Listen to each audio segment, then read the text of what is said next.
Okay, CLNS Media, Patriots Draft Central coverage continues. We rip through profiles of every single player the Patriots drafted in the 2023 NFL Draft. John Zannis, Taylor Kyles here. Segment is powered by FanDuel, the exclusive wagering partner of the CLNS Media Network. Go to FanDuel.com/Boston, deposit 10, bet 5, 200 in bonus bets. Just like that coming to you. And again, after disappointing us so many times, not all of us, the Patriots got a little funky with at the receiver position, drafting a couple late. We know Keyshawn Butte out of LSU was one that turned a couple of heads because of the potential here. But the Patriots weren't done there. They kept going, and they went and they added another receiver, Demario Douglas, kind of like a super speedy, short, jukey, fast, out of Liberty.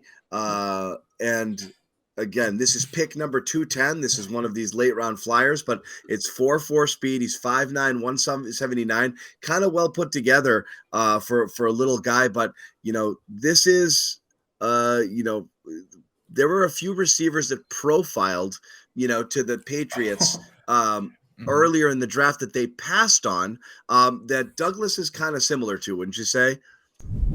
Yeah, I would say so because I actually looked it up. When I was watching his game, I'm like, he doesn't remind me of Zay Flowers necessarily. He's not that big, although he is kind of on the bulky side for a smaller guy. But I was watching, I was like, he reminds me of Josh Downs. Let me see how they compare.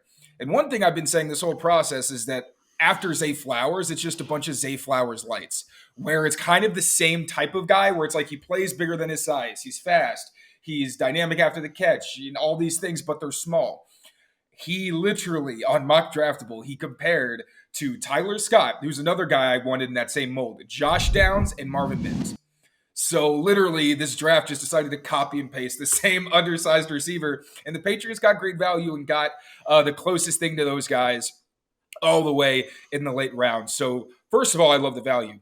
Then you actually look at the player. One, like you said, he's fast. He's got all those traits where you expect, all right, if you're a smaller guy, you got to be fast, you got to be twitchy, explosive, da-da-da-da-da. He's got those things. Beyond that, as a route runner, you see him use pace in his routes. He kind of speeds up, it'll slow down. And that's really hard for defenders to deal with, especially in off coverage, because you don't want to make a false step if a guy's trying to lull you to sleep and then he takes the top off. But at the same time, if somebody's sprinting at you when the guy runs, I'm pretty sure Douglas is kind of guy who runs like a 4.4, maybe in the high 4.3s area. But when someone has that kind of speed, you have to respect it, and it lets him get open underneath.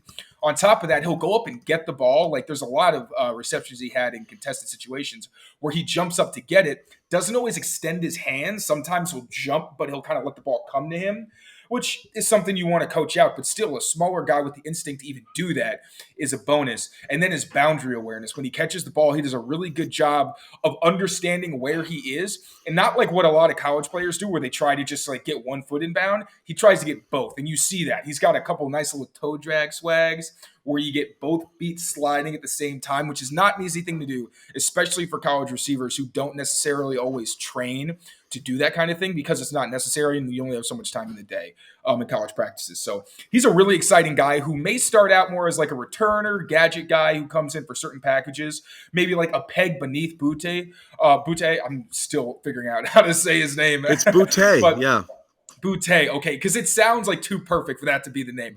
But unlike Butte, who can actually come in and be a legitimate rotational guy who competes with a Kendrick Bourne and a Juju and all that, I think at first you're going to see Douglas in more niche roles, but he's a good enough receiver that I think that, if he's able to make plays with the opportunities he gets and he keeps, saying, hey, put more on my plate, we might see the two late round receivers have more of an impact than I think you'd ever anticipate for guys drafted in that slot. Wouldn't that be something too if the Patriots ended up getting their JSN and their Josh Downs in the 6th round in the form of Butte and Douglas? That would be quite a coup, really something. So again, best thing about the NFL draft and the best thing about skill position guys is all of them seem like, wow, if this happens, you don't know until you see them on the field. But a couple of guys with intriguing potential this late in the draft is definitely something that's exciting. And I think that, Patriots fans are going to be really psyched to see them in action and see what they can do and see if it translates to that next level. So a lot of fun stuff to look at and talk about when we do finally see these guys come into Foxborough and, start to run around and do some football things. So again, thanks for checking us. So much speed, so much Speed is fun, right? Between those, between Ugh. some guys there and Taekwon, there's some really fun stuff. So again, thank you for watching. Taylor's going to dig deep into a couple of these receiver prospects, and there'll be much more in terms of breakdowns, both on our YouTube channel and the CLNS Media website.